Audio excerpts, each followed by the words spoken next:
അന്താരാഷ്ട്ര യോഗാ ദിനാചരണത്തിന്റെ ഭാഗമായി കരിമ്പുഴ പഞ്ചായത്ത് യോഗാചരണ പരിപാടി സംഘടിപ്പിച്ചു. ഗ്രാമപഞ്ചായത്ത് പ്രസിഡന്റ് കെ എം ഹനീഫ ഉദ്ഘാടനം ചെയ്തു. സ്കൂളുകളെല്ലാം കേന്ദ്രീകരിച്ച് യോഗ നടത്താൻ നമുക്ക് സാധിച്ചു. ഇനിയും കുറച്ച് സ്കൂളുകളിലൂടെ യോഗ അഭ്യസിപ്പിക്കാനുണ്ട്. അത് ഈ കരിമ്പുഴ വില്ലേജിലാണ്. അതുകൂടെ നമ്മൾ നടത്തേണ്ടതുണ്ട്. അതുകൂടാതെ ഈ കരിമ്പുഴ പഞ്ചായത്ത് ഹാളിൽ പൊതുജനങ്ങൾക്കായും യോഗ പഠിപ്പിച്ചിട്ടുണ്ട്.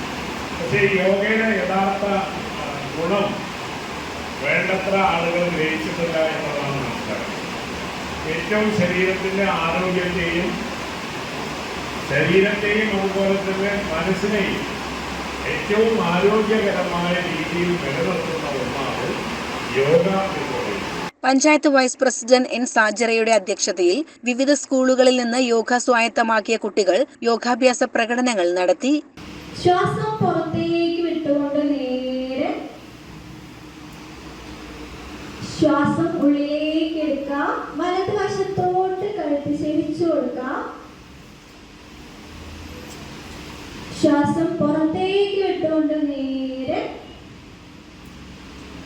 ശ്വാസം ഉള്ളിലേക്ക് എടുക്കാം. ഇടതുവശത്തോട്ട് ശ്വാസം പുറത്തേക്ക് വിട്ടുകൊണ്ട് നേരെ വരിക. കെ അനസ്, കെ ഷൗക്കത്ത് അലി, സമീറ സലീം, ഉമ്മർ കുന്നത്ത്, ഷീബ പാട്ടത്തൊടി എന്നിവർ സംസാരിച്ചു. CCN കടമ്പഴിപ്പുറം.